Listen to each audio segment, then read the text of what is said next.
ওম নমঃ শিবায়, হর হর মহাদেব। কেমন আছেন আপনারা সবাই? আশা করি খুব ভালো আছেন, আমরাও ভালো আছি। এটা হলো সেই দিনেরই ভিডিও যে দিনের ভিডিওতে আমরা জগন্নাথ মন্দির শেয়ার করেছি, তার সঙ্গে সেখানের মহাপ্রসাদও শেয়ার করেছি আপনাদের সঙ্গে। তো সেখানে মহাপ্রসাদ খাওয়ার পর আমরা চলে এসেছি লালবাগ বোটানিক্যাল গার্ডেনের একদম ভেতরে। টিকিট কেটে ফেলেছি, পার হেড 100 টাকা করে নিল, যেহেতু এখন উইকেন্ড। আর তাছাড়া ফ্লাওয়ার শো চলাকালীন যদি উইকেন্ড না হয় তাহলে 70 টাকা করে বা 80 টাকা করে নেয়। আর যখন ফ্লাওয়ার শো চলে না তখন বড়দের পার হেড 30 টাকা বা 40 টাকা, ছোটো বাচ্চাদের 10 টাকা। আর এখন ছোট বাচ্চাদের 30 টাকা করে। আর সোনু নিল না, যেহেতু সোনু 5 বছরের নিচে, সেই কারণে আমরা এখন ভেতরে চলে এসেছি। একটা কচি নরম ঘাসের জায়গা বেছে নিয়েছি, হালকা একটু গাছের ছায়াও আসছে।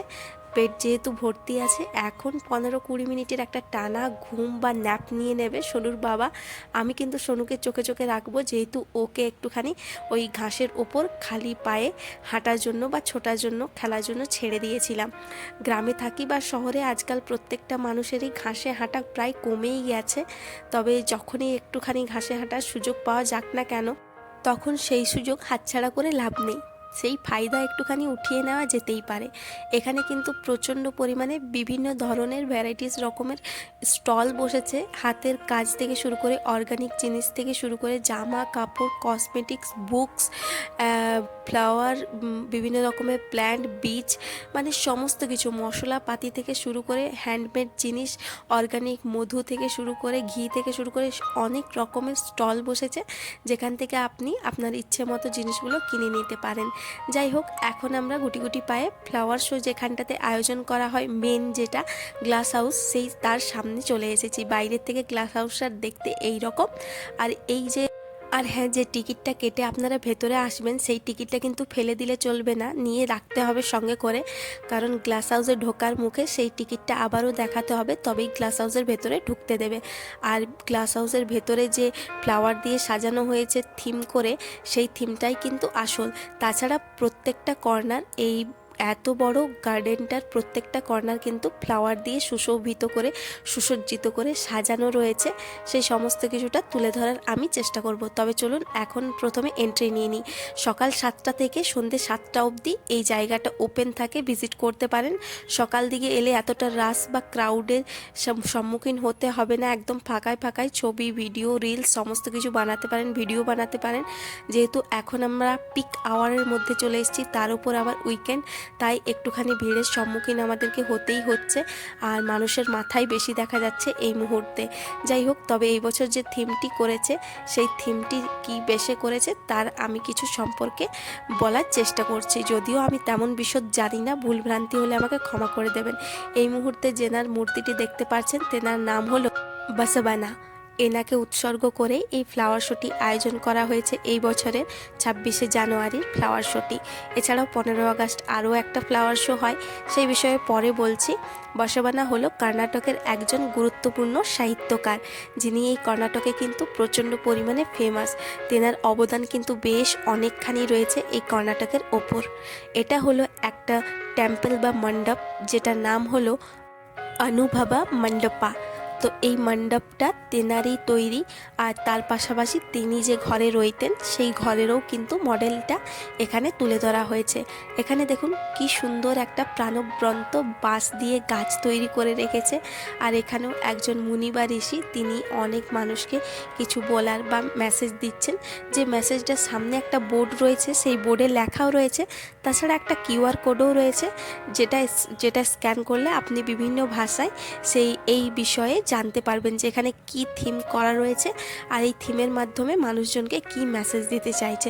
তবে সেই অবধি যাওয়ার আর উপায় নেই, দেখতেই পেলেন প্রচণ্ড ভিড়, অত ঠেলাঠেলি করে ওই কিউআর কোড আনা অসম্ভব ব্যাপার। তাই দূর থেকেই আপনাদেরকে দেখালাম, আর যেটুকু জানলাম বুঝলাম সেইটুকু আপনাদের সঙ্গে শেয়ার করছি। অবশ্যই ভুলভ্রান্তি যদি হয়ে থাকে তো আমি তার জন্য ক্ষমা প্রার্থী, যেহেতু এই সকল বা এই সমস্ত মহর্ষিদের ব্যাপারে আমি তেমন কোনো একটা জানি না, বিশদে আমার কোনো ধারণা বা জ্ঞান নেই। তাই যদি ভুলভ্রান্তি হয়ে থাকে তো আমি তার জন্য ক্ষমা প্রার্থী। যাই হোক, চলুন এবার আগের দিকে যাই।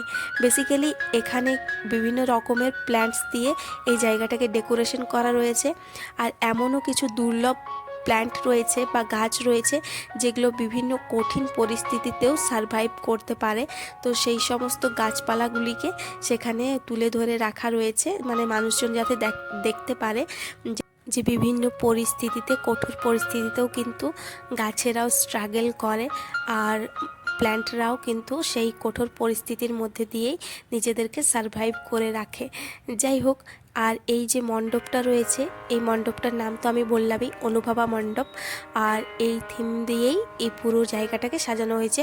অপর দিকে যে পুস্তকগুলো দেখতে পাচ্ছেন সেগুলো সবই কানাডা ভাষার পুস্তক রচনা করা হয়েছে। আর যিনি রচনা করেছেন তেনার তো মূর্তিটি সামনেই রয়েছে, সেটাও আপনাদেরকে তুলে ধরলাম।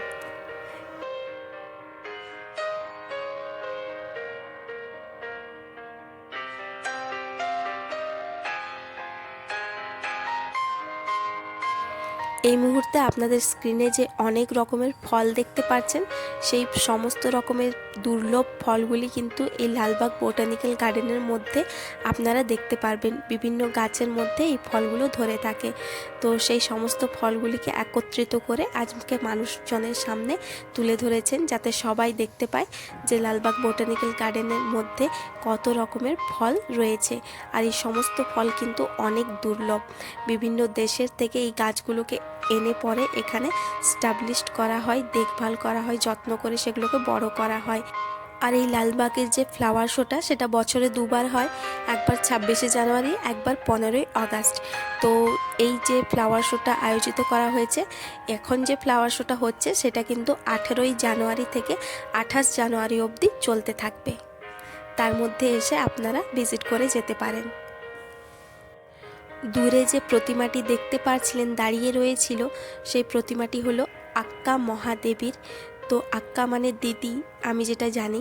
তো আক্কা মহাদেবীর প্রতিমাটি রয়েছে। তিনি একজন অনেক বড় শিব ভক্ত, আর তিনি কিন্তু কর্ণাটক ভাষায় অনেক পোয়েম, গল্প, সাহিত্য রচনা করেছেন। যে এনারও অনেক গুরুত্বপূর্ণ ভূমিকা রয়েছে কর্ণাটক সাহিত্যের ওপর। বেসিক্যালি এইবারের যে থিমটি রয়েছে বা থিমটি আয়োজন করা হয়েছে, সেই থিমটিতে কর্ণাটকের যে সাহিত্যকারেরা রয়েছেন, মুনি ঋষিরা রয়েছেন, তেনাদেরকে উৎসর্গ করেই এই বছরের এই প্রথম যে ফ্লাওয়ার শোটা আয়োজন করা হয়েছে, তো সেইটা তেনাদেরকে উৎসর্গ করেই করা হয়েছে। আর কর্ণাটকের ফেমাস রাইট, অরাক্কেল রাইট, সেটাও কিন্তু এখানে দেখানো হয়েছে, তুলে ধরা হয়েছে। আর এই অরাক্কেল রাইডটা কিন্তু হাম্পিতে ভীষণভাবে প্রচলিত রয়েছে। আর এই গ্লাস হাউসের মধ্যে 13 লাখের ওপর কাটিং ফ্লাওয়ার আর 9 লাখের ওপর পট ফ্লাওয়ার দিয়ে সাজানো রয়েছে। তেনাদেরকে অবশ্যই একটা কর্নিশ না জানানোই নয়, যেনারা এত সুন্দর তাদের কারুকার্যের মাধ্যমে মানুষজনকে মুগ্ধ করছেন, আর এত সুন্দর একটা ফ্লাওয়ার শোয়ের আয়োজন করেছে। চারিপাশে এত রং বেরঙের ফুল পাতা দেখে মনে হচ্ছে কোনো ফুলের মেলায় চলে এসেছি বা ফুলের স্বর্গে চলে এসেছি।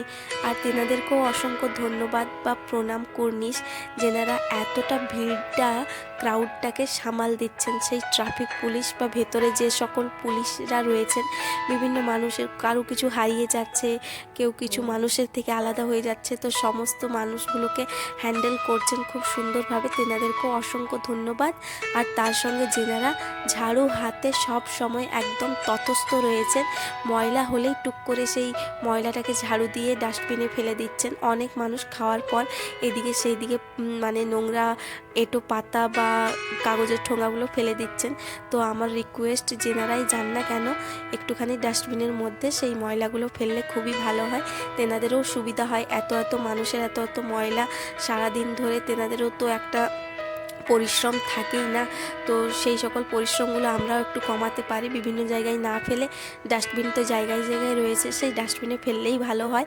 সবথেকে বেশি তো মনে হয় তেনাদের এই ভূমিকা রয়েছে, এত এত মানুষের এত এত নোংরা চারিদিকে করে দিচ্ছে।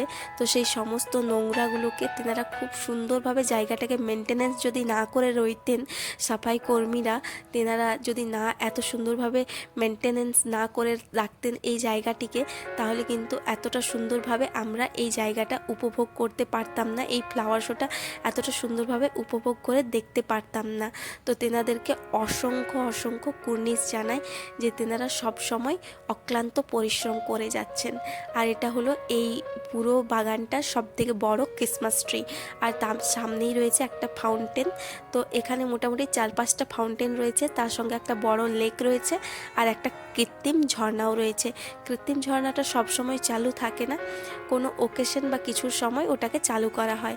এখানে আইকেয়ার থেকেও স্টল দিয়েছে, মানে মানুষজনকে আইকেয়ার ব্যাপারে অবগত করার জন্য বা জানানোর জন্য একটা ছোট করে আইকেয়াও কর্নার সাজিয়ে রেখেছে তাদের জিনিসপত্র দিয়ে।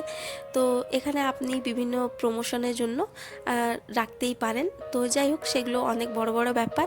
আর এখন আমরা অপোজিট দিকে চলে এলাম, আর এখানটাতে একটা ফ্লোরাল ক্লক আর তার সঙ্গে একটা স্ট্যাচু রয়েছে।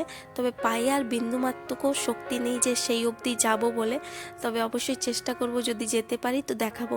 তাছাড়া আমি এর আগেও যতগুলো লালবাগ বোটানিক্যাল গার্ডেন নিয়ে ভিডিও করেছি, সেই ভিডিওগুলোতে আমি পুরো বাগানটা অল্প অল্প করে আপনাদের সঙ্গে তুলে ধরেছি। আর অবশ্যই ভেতরে কিন্তু তেমনভাবে জলের ব্যবস্থা নেই। বিভিন্ন জায়গায় জল ওনাদের থেকে দেওয়া হয়েছে, তবে কলগুলো তো একদমই কাজ করছে না। ঘন্টাখানেক দাঁড়ানোর পর যদি 1 বোতল জল ভর্তি হয়, তাছাড়া তারপর তো লাইন তো আলাদা করে রয়েইছে জলের জন্যে। আর ভেতরে জল কিন্তু খুবই এক্সপেন্সিভ। মোটামুটি কাচের বোতলগুলোতে জল দেওয়া হচ্ছে, 1 লিটার ওই 100 থেকে 150 টাকার মতো নিচ্ছে। প্লাস্টিকের বোতল ভেতরে অ্যালাউড নয়।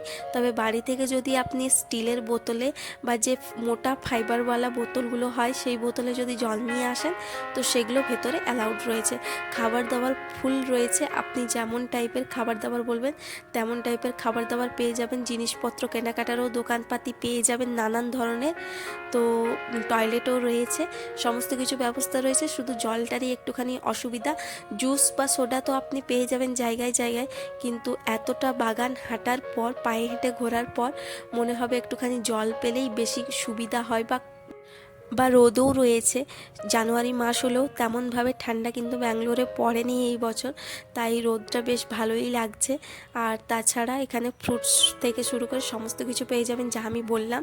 আর ওই দিকটাতে একটা সূর্যমুখী ফুল দিয়ে খুব সুন্দর করে ডেকোরেশন করা ছিল, তবে পায়ে আর বিন্দুমাত্রকেও জানছিল না বলে আর এগোলাম না। আর এখানে একটা রোজ গার্ডেন রয়েছে, ভীষণ সুন্দর তো রোজ গার্ডেনটা বলবো না, তবে ওই কাঠজলার মতো অনেক রকমের গোলাপ ফুল রয়েছে। সামনেই টেম্পেগোটা ওয়াচ টাওয়ার রয়েছে, যে ওয়াচ টাওয়ারটা আপনি ওই রকটাই চেপে দেখতে পারেন। চারিপাশটা দেখতে খুব সুন্দর লাগবে। ফ্লাওয়ার শোয়ের দিনগুলোতে এলে এই জায়গাটি খুবই প্রাণবন্ত হয়ে ওঠে, প্রাণোচ্ছল হয়ে ওঠে।